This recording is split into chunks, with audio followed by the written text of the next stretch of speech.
তরুণ বন্ধুদেরকে এই বিষয়গুলো বুঝতে হবে। তাছাড়া নতুন বছরের আনন্দ যদি আমাদের নতুন বছরের আগমন যদি আমাদের আনন্দের কারণ হয়, তাহলে যে সময়টাতে আমরা নতুন বছরকে সেলিব্রেট করছি ঠিক তার কয়েক মুহূর্ত আগেই তো একটি বছর শেষ হয়ে গেল। যার আগমন আনন্দের কারণ হয়, তার বিদায়টাও তো বেদনা এবং কান্নার কারণ হওয়ার কথা। আমরা নতুন বছর আগমনে যদি আনন্দ করতে হয়, তাহলে আমাদের এই বছরটি যেটি চলে গেল সেটির কারণে তো আমাদের কাঁদা উচিত, কারণ একটি সুযোগ আমাদের জীবন থেকে হাতছাড়া হলো এবং আমার জীবন থেকে একটি বছর খসে পড়লো। আমার অর্জন এর ঝুলিতে কি আছে না আছে সেই হিসেবে আমাদের মেলানো দরকার।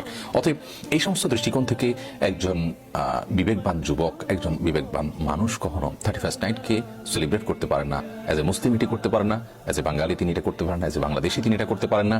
সেই সাথে একজন ন্যূনতম সভ্য ভদ্র মানুষ হিসাবে এটি করতে পারেন না, কারণ রাত 12টা 1 মিনিটে আপনার বিকট আওয়াজে আপনার আনন্দ উৎসবে আশপাশের মানুষের ঘুম হারাম করবে এবং ভয়ঙ্কর একটা পরিস্থিতি তৈরি করবে, নানান বিপদের কারণ হবে, আপনার ঈমান নষ্ট হওয়ার মতো বিষয় হবে।